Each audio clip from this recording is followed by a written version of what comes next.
সুপ্রিয় দর্শক, আসসালামু আলাইকুম। আপনাদের সবাইকে স্বাগত জানাচ্ছি এখনকার আলোচনায়। আপনাদের সঙ্গে আছি আমি সিরাজুল ইসলাম। দর্শক, আমেরিকা যদি ইরানের উপরে পরমাণু বোমা হামলা চালায়, তাহলে ইরান সারা বিশ্বে মার্কিন ঘাঁটিগুলো দখল করে নেবে, এমন ঘোষণা দিয়েছেন ইরানের একজন জেনারেল। তিনি আরও বলেছেন, ইসরায়েলেই ইরানের পরমাণু বোমা হামলার কোনো লক্ষ্য নেই, তার কারণ ভিন্ন।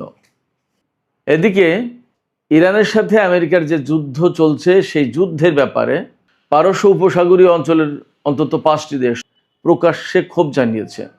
তারা বলেছে, ডোনাল্ড ট্রাম্প এই যুদ্ধ শুরু করেছে এবং এখন আরব এই দেশগুলোকে যুদ্ধের মূল্য দিতে হচ্ছে। শুধু তাই না, মধ্যপ্রাচ্যে মার্কিন ঘাঁটি থাকবে কি থাকবে না সে সমস্ত বিষয় নিয়েও এইসব আরব দেশ চিন্তা করছে। এদিকে ইরানের সাথে চলমান যুদ্ধ নিয়ে হোয়াইট হাউসে ব্যাপক মতপার্থক্য দেখা দিয়েছে। প্রকাশ্য দুটি গ্রুপ হয়েছে, সেখানে ডোনাল্ড ট্রাম্প পড়েছেন মাঝখানে। কি করবেন তিনি?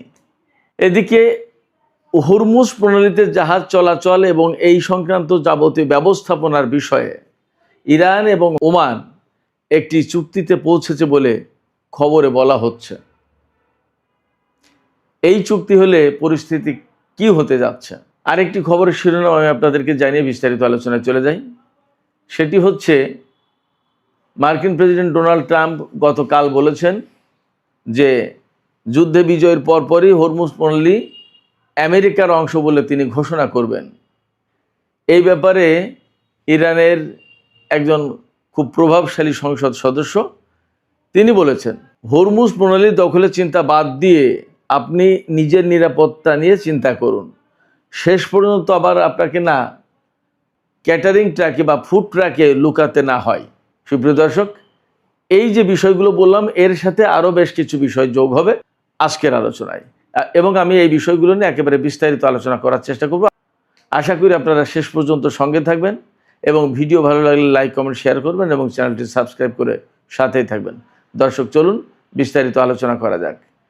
প্রথমে যে খবরটি দিয়ে শুরু করেছিলাম, আমি সেখান থেকেই বিস্তারিত আলোচনা শুরু করতে চাই।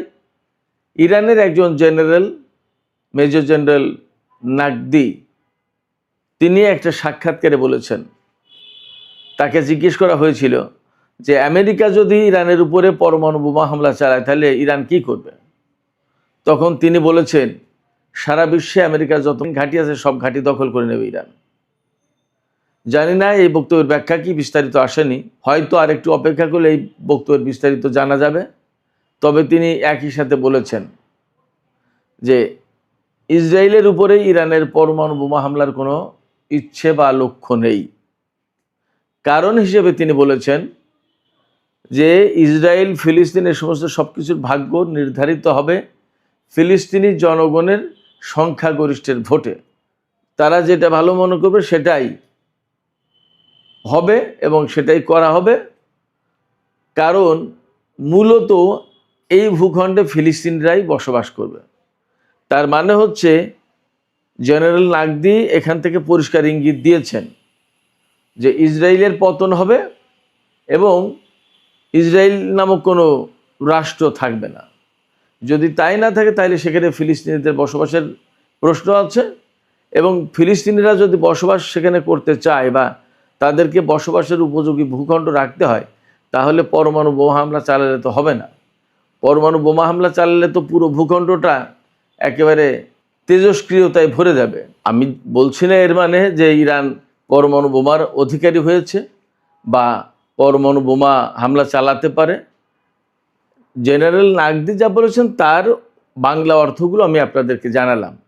তবে একথাও তো ঠিক যে জেনারেল নাকদি যা বললেন তার থেকে তো একটা বিশেষ ইঙ্গিত পাওয়া যায় যে ইরান ইসরায়েলের উপর পরমাণু বোমা হামলা চালাবে না। কী কারণে সেই ব্যাখ্যা দিলেন তিনি। বাট যদি এই সমস্যা না থাকতো তাহলে তো চালাতো বোমা হামলা, ব্যাপারটা তো এরকম।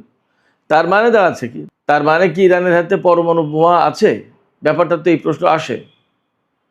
দেখা যাক, আমরা অপেক্ষা করি কি ঘোষণা আসে সময়ের ব্যবধানে, ইরান কি বলে। অনেকেই তো বলে যে ইরানের হাতে পরমাণু বোমা যদি থাকতো তাহলে অনেক কিছুই ঘটতো না। এই কথার সত্য মিথ্যা ভিন্ন বিষয়। ইরান হয়তো একভাবে দেখে আর আমরা বাইরের থেকে আর একভাবে দেখি, তারাই ভালো জানে। দেখা যাক, সময় বলে দেবে ইরানের হাতে পরমাণু বোমা আছে কি নেই। ইরানের হাতে পরমাণু বোমা থাকলে কেউ হামলা চালাতো কি চালাতো না, সমস্ত সব কিছু সময়ের পরিক্রমায় পরিষ্কার হবে। তবে জেনারেল নাগদি যেটা বলেছেন যে ইরানের উপর যদি আমেরিকা পরমাণু বোমা হামলা চালায় তাহলে সারা বিশ্বের মার্কিন ঘাঁটিগুলো দখল করে নেবে ইরান। এটার ব্যাখ্যা আসলে পরিষ্কার না।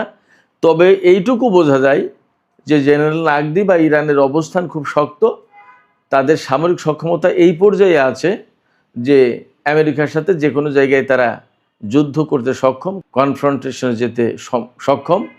এবং এখান থেকে হয়তো একথাও বেরিয়ে আসে যে বিশ্বের যে কোনো জায়গায় ইরান হামলা চালানোর সক্ষমতা রাখে।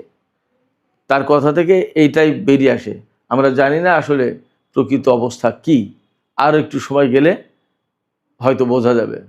এদিকে খুবই গুরুত্বপূর্ণ খবর ওয়াশিংটন পোস্টে বেরিয়েছে।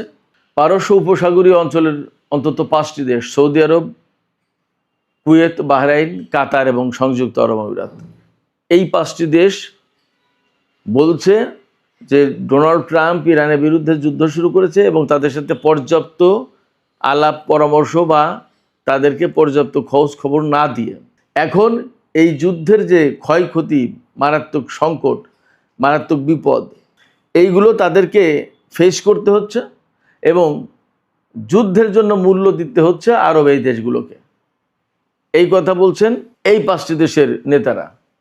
ওয়াশিংটন পোস্ট কি বলেছেন এবং নাম প্রকাশে অনিচ্ছুক কয়েকজন আরব কর্মকর্তা ওয়াশিংটন পোস্টকে বলেছেন যে ডোনাল্ড ট্রাম্প ইরানের বিরুদ্ধে যে হামলা চালিয়েছেন বা যে যুদ্ধ শুরু করেছেন তাতে সবচেয়ে বেশি ক্ষতিগ্রস্ত হয়েছে আরব দেশগুলো। কারণ ইরান আমেরিকায় হামলা চালায়নি, হামলা চালিয়েছে এই সমস্ত আরব দেশে থাকা মার্কিন ঘাঁটিতে এবং আলটিমেটলি তার জন্য ক্ষয়ক্ষতি হয়েছে এই সমস্ত দেশেরই। যার কারণে এখন আরব দেশগুলোর সাথে ডোনাল্ড ট্রাম্পের প্রশাসনের একটা আস্থার ঘাটতি সৃষ্টি হয়েছে। ওয়াশিংটন পোস্টেরই খবর। আরব দেশগুলো মনে করছে মার্কিন প্রশাসন এবং মার্কিন এই সমস্ত ঘাঁটি আরব দেশগুলোকে নিরাপদ করার চেয়ে বরং বিপদের মুখে ঠেলে দিয়েছে, বিপদগ্রস্ত করে তুলেছে, তাদের ক্ষয়ক্ষতি অনিবার্য করে তুলেছে। এই জায়গা থেকেই তারা বিকল্প চিন্তা করছে। এবং বিকল্প চিন্তাটা কি? বিকল্প চিন্তা হচ্ছে এই যে মার্কিন ঘাঁটি রাখলে আরব দেশগুলো বিপদে পড়বে এবং মার্কিন ঘাঁটি যখন থাকছে তখন আলটিমেটলি যুদ্ধ হলেই ইরান এই সমস্ত ঘাঁটিকে টার্গেট করবে। শুধু যুদ্ধ না, যুদ্ধ ছাড়াও সম্ভবত ইরান এই সমস্ত ঘাঁটিকে টার্গেট করবে, কারণ ইরানের লক্ষ্য কিন্তু ভিন্ন। মধ্যপ্রাচ্য থেকে মার্কিন সামরিক বাহিনীকে তাড়িয়ে দেয়া। যদি তাই হয় তাহলে মাঝে মধ্যে ইরান এই সমস্ত ঘাঁটিতে হামলা চালাবে। তার মানে হচ্ছে প্রত্যেকটা দেশ যুদ্ধের কবলে থাকবে। কারণ এক একটা ক্ষেপণাস্ত্র যখন বিস্ফোরিত হয়, ব্যালিস্টিক ক্ষেপণাস্ত্র, তখন আকাশ পাতাল প্রকম্পিত হয়, কাঁপতে থাকে। পরিস্থিতি এতটা খারাপ। আপনারা শুনেছেন না যে ইরানের ক্ষেপণাস্ত্র হামলার কারণে প্রায় 750 যে সেনা আহত হয়েছে, তাদের ভেতরে ম্যাক্সিমামই ব্রেইন ইনজুরিতে ভুগছে। তাদের ব্রেইন ইনজুরিতে পড়েছে কেন? ক্ষেপণাস্ত্রগুলো যখন বিস্ফোরিত হয় এত বিকট শব্দ হয় এবং এত মারাত্মক রকমের ভয়ার্থ পরিবেশ তৈরি হয়, এত কম্পন তৈরি হয়, মনে হয় যেন পৃথিবীটা ধ্বংস হয়ে যাবে। এই অবস্থায় তারা ট্রমাটাইজড হয়ে যায়, ব্রেনে ইনজুরি সৃষ্টি হয়। তো যখন একটা দেশে এরকম একের পর এক ক্ষেপণাস্ত্র, ড্রোন পড়তে থাকে, ছোট ছোট দেশ, বিশেষ করে বাহরাইন এবং কুয়েত, তাদের জনগণের অবস্থা এবং তাদের রাজা বাদশাদের অবস্থা কি হয়? কোনো জায়গায় তো নিরাপদ না। কোনটা যে কখন পড়বে তার তো কোনো নিশ্চয়তা নেই। এই জায়গা থেকে আরব দেশগুলো এখন আমেরিকার ঘাঁটিগুলো আর রাখতে চাইছে না এবং সম্ভবত এই লক্ষ্য নিয়েই সৌদি আরব, পাকিস্তান এবং তুরস্ক জোট করেছে। হয়তো ধীরে ধীরে আরব দেশগুলোর সবাই এই জোটে যুক্ত হবে। সংযুক্ত আরব আমিরাত যুক্ত হবে কি না সেটা ভিন্ন বিষয়, কারণ তার ব্যাপারে তুরস্কের বক্তব্য হচ্ছে যে মিশর প্রায়োরিটি পাচ্ছে, বাট সংযুক্ত আরব আমিরাত না। দেখা যাক কি হয়। তবে মধ্যপ্রাচ্যে আমেরিকা এই যুদ্ধের কারণে তার অবস্থান নিজে হারিয়েছে খানিকটা, আর ইরানের হামলার কারণে তো একেবারেই পরিষ্কার। এজন্য সম্ভবত মধ্যপ্রাচ্য আমেরিকার জন্য আর নিরাপদ হচ্ছে না, নিরাপদ থাকছে না, এবং সম্ভবত মার্কিন সেনারা মধ্যপ্রাচ্যে থাকতে পারবে না। যদিও আমেরিকা বলছে এখন যে যুদ্ধটাই তাদের এখন চূড়ান্ত লক্ষ্য নয়, সরকার পরিবর্তন চূড়ান্ত লক্ষ্য নয়, পরমাণু কর্মসূচি চূড়ান্ত লক্ষ্য নয়, চূড়ান্ত লক্ষ্য এই মুহূর্তে হরমুজ প্রণালী খোলা। মানে কোথা থেকে কোথায় আস্তে আস্তে কি ধরেছে, অথচ এই হরমুজ প্রণালী কিন্তু উন্মুক্ত ছিল, যুদ্ধ করতেছে সেটা আটকে দিয়েছে। অদ্ভুত ব্যাপার। মারাত্মক রকমের ভিকটিম হয়ে গেছে আমেরিকা এই যুদ্ধ করতে এসে। তারা স্বপ্নেও কল্পনা করেনি যে ইরান তাদেরকে এইভাবে চেপে ধরবে এবং এই ধরনের কোণঠাসা করে ফেলবে এবং সারা বিশ্বের চোখের সামনে তাদেরকে এইভাবে অপমান অপদস্থ করবে।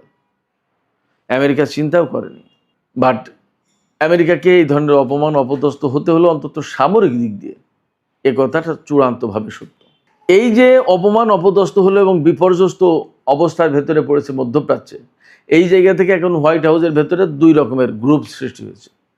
ভাইস প্রেসিডেন্ট জেডি ভ্যান্স বলছে যে আর যুদ্ধ না, অনেক হয়েছে যুদ্ধ দিয়ে কিছু হবে না বা কিছু করা যায়নি, যা হয়েছে হয়েছে, এখন আমরা হরমুজ প্রণালী ওখানে নৌ অবরোধ ব্লকেট দিয়ে রাখি এবং ইরানের উপরে অর্থনৈতিক চাপ সৃষ্টি করতে হবে, নিষেধাজ্ঞা দিতে হবে, তাকে তেল যাতে বিক্রি করতে না পারে সেই ব্যবস্থা করতে হবে। এটা হলো ভাইস প্রেসিডেন্ট জেডি ভ্যান্সের বক্তব্য।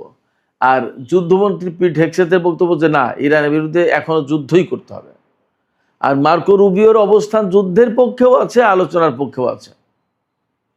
তার মানে মার্কো রুবিও বেসিক্যালি একটু যুদ্ধের পক্ষেই, আর ডোনাল্ড ট্রাম্প এই মাঝখানে কি করবে। তবে জেডি ভ্যান্সের মতোই তারও মতামত যে যুদ্ধ না করে এখন ওই ব্লকেড সৃষ্টি করা, ইরানের উপরে অর্থনৈতিক নিষেধাজ্ঞা আরোপ করা, তেল যাতে বিক্রি করতে না পারে সেই ব্যবস্থা করা, এইগুলো প্রাধান্য পাচ্ছে।